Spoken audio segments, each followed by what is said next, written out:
Hello everyone, join me as I visit an Adire manufacturing unit in Iperu Ogun State. Enjoy.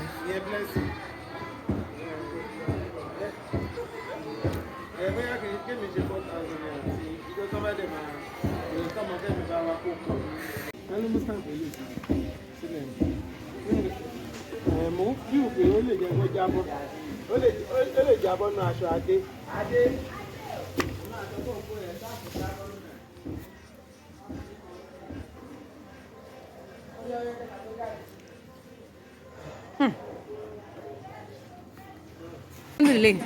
Sọmọ lè wá ní ẹ jẹ́ kó mọ̀ pé sọmọ lè wá ní ó ti wá wọn ó sì gbá kan jù kan lọ àná gbé fún kan jù kan lọ mo ní gbé kan jù kan lọ and it's so long God and it's so long God I was too long talk anything they like me dem talk ohun tó bá pẹ́ lẹ́nu ló lè sọ ó ti ṣẹlẹ̀ báyìí ó ti dágbọ́ wọn bèrè báyìí wọ́n ti price kẹ́yà máa bọ̀ báyìí wọ́n ti price kẹ́yà máa bọ̀ báyìí.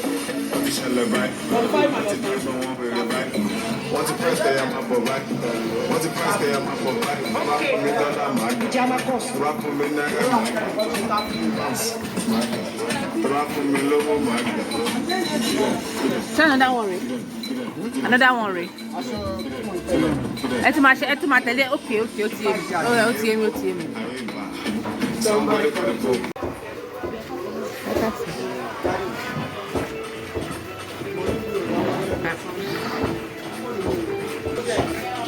Fóònù mi ó burú débi pé kò ń ṣe owó kéékèèké kò ń fẹ́ máa ṣe owó kéékèèké.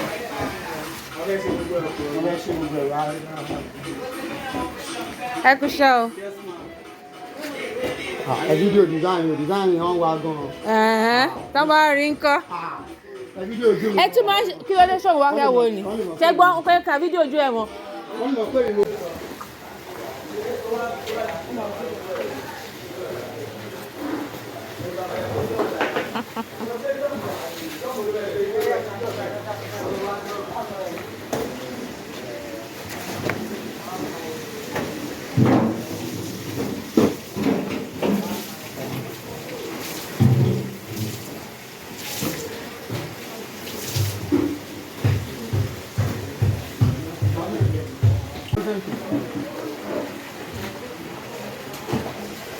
Ẹ kú iṣẹ́ o.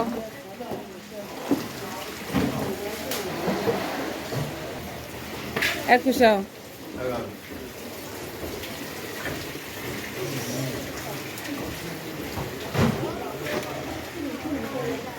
Ṣé àwọn yín rè?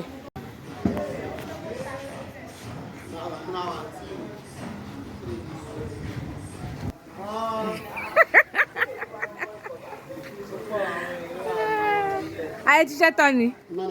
I'm still on it. I want to do another. I want to make another design. That's good. Ẹ fojú sí. Ẹ̀gbọ́n yẹn. Èèyàn lè má fi owó mọ̀. À ń torí bí nǹkan tí eléyìí wà fún bí ọdún lè wà fún bí àwọn stubborn nuts kan wà kándò ní bọ́lá rẹ̀